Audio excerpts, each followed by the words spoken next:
پھر دن ہوا پرانی رات کا، کرے سو شکر ہم خدا کی ذات کا، خدا کی ذات کا نیا پھر دن ہوا۔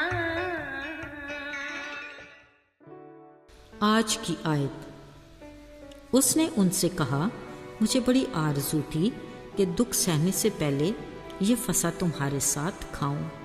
لوکا 22 باب 15 آیت۔ عزیزو، دنیا میں بسنے والی تمام قوموں کی کارکردگی، پلاننگ اور کسی بھی مشن کی تفصیل تحریر کر کے ورثے کے طور پر محفوظ کر لی جاتی ہے۔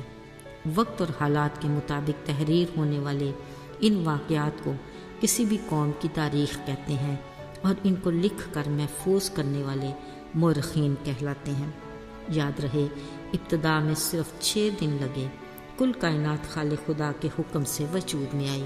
آخر میں بنی نوع انسان کی تخلیق تھی جو خالق کی صورت و شبیہ پر اس کے ہاتھوں سے مٹی لے کر بنائی گئی، جس کا بنیادی مقصد خالق کے ساتھ رفاقت اور اس کے نام کو جلال دینا تھا۔ مگر آسمان سے خدا کے حضور کھڑے ہو کر حمد و ثنا کرنے والا فرشتہ جب غرور کے باعث اپنی ٹیم کے ساتھ زمین پر گرایا گیا تو وہ ازلی دشمن کے روپ میں مقابلے پر آ گیا اور ٹھان لیا کہ وہ خالق خدا کا انسان کے ساتھ ملاپ کسی صورت برقرار نہیں رہنے دے گا۔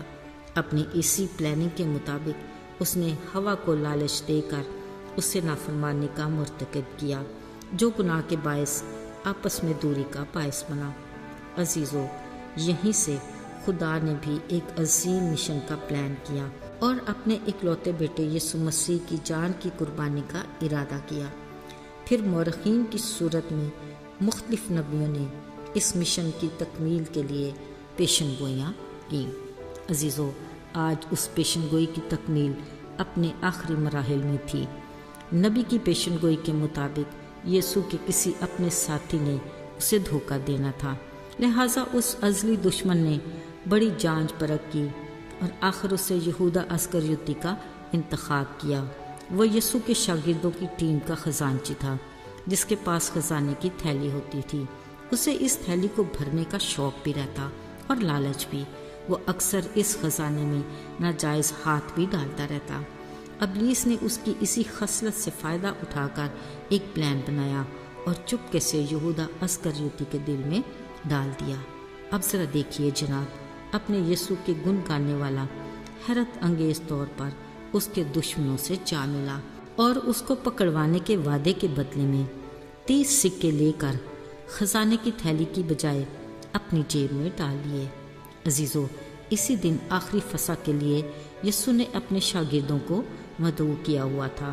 یہودا اسکریوتی بھی بظاہر بڑا مطمئن ہو کر آخری فصح میں شریک ہونے کے لیے عین وقت پر پہنچ کر یسوع کے ساتھ جا بیٹھا۔ کھانے کے دوران یسوع نے روٹی لی، برکت دے کر توڑی اور شاگردوں کو دیتے کہا، یہ میرا بدن ہے جو تمہارے واسطے توڑا جائے گا۔ پھر انگور کا شیرہ لے کر کہا، یہ میرے عہد کا خون ہے جو تمہارے لیے بہایا جائے گا۔ عزیزو، پھر جو بات یسوع نے کہی وہ یہودا اسکریوتی کے لیے خاص طور پر باقی تمام شاگردوں کے لیے بھی حیران کن تھی۔ یسوع نے کہا، آج تم میں سے ایک مجھے پکڑوائے گا۔ بلا شبہ سب نے باری باری پریشانی سے پوچھا، یسوع کیا میں؟ یسوع نے کہا، جس نے طباق میں میرے ساتھ ہاتھ ڈالا ہے وہ۔ اسکریوتی نے پھر ظاہری پریشانی سے ہی پوچھا، اے ربی کیا میں؟ یسوع نے کہا، ہاں تو نے خود ہی کہہ دیا۔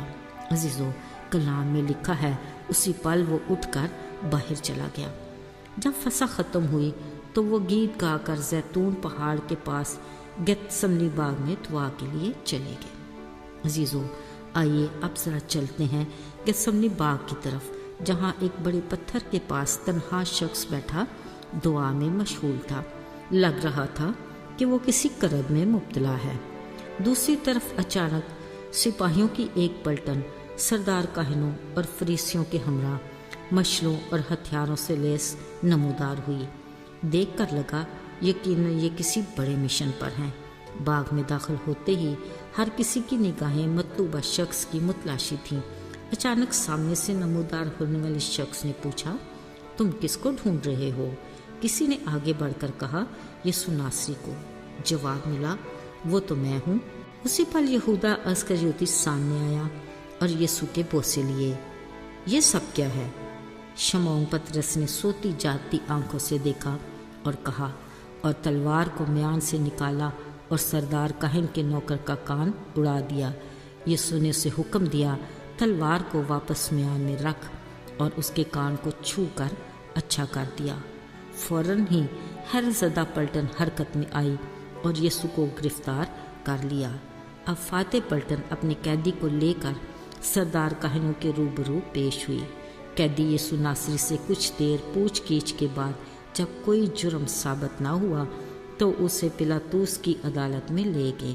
یہاں بھی سوال جواب کے بعد حاکم نے نفی میں سر ہلایا اور کہا، میں تو اس میں کوئی ایسا جرم نہیں دیکھتا کہ اسے سزا دی جائے، مگر لوگوں کا ایک ہی فیصلہ تھا، لہٰذا اس نے تنگ آ کر پانی منگوایا اور اپنے ہاتھ دھو کر خود کو بری کر لیا۔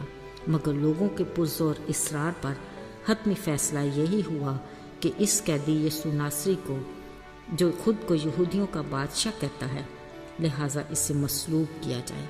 عزیزو، یہ عید فصح کی تیاری کے دن تھے۔